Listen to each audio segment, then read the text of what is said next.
wasted on the Lord.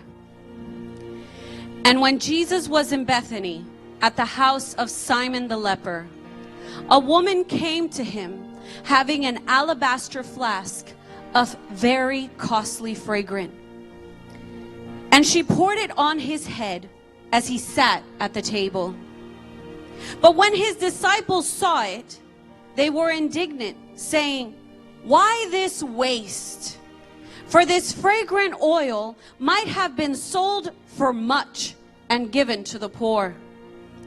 But when Jesus was aware of it, he said to them, "Why do you trouble the woman? For she has done a good work for me."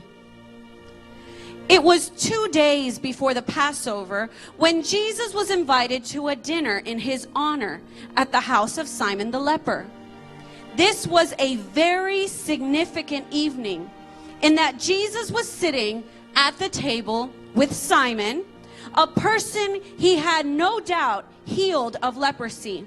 And according to John chapter 12, Martha was serving Lazarus, whom Jesus had raised from the dead. A man who had been healed by Jesus and a man whom the Lord had raised from the dead were sitting at dinner eating with God. Also, Jesus' time had come to be crucified for the sin of the world. And while seated at supper, a woman approached the table having an alabaster flask of very costly fragrant oil. She poured it upon his head as he sat at the table and over his feet and wiped them with her hair.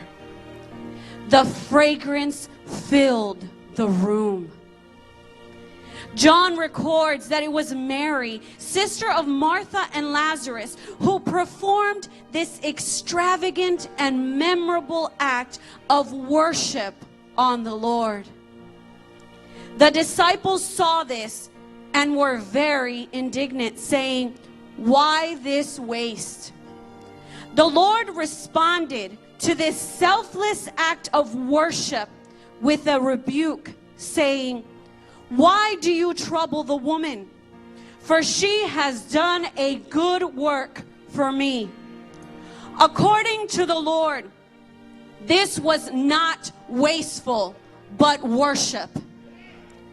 To give oneself unreservedly and lavishly to God is never wasted in the mind of God. Only in the minds of the selfish and sinful is costly service to Jesus considered a waste. Matthew tells us that when Jesus' disciples saw this costly and beautiful worship, they were indignant, considering a year's wages too costly to use on Jesus in this manner. John's gospel is more specific, saying, "But one of his disciples, Judas Iscariot, Simon's son, who would betray him, said, 'Why was this fragrant oil not sold for 300 denarii and given to the poor?'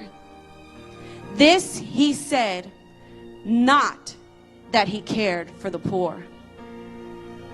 There are so many who think that a life given wholly to God is a waste. And like Judas, they often attach lofty ideals to their wrong perspectives and motives.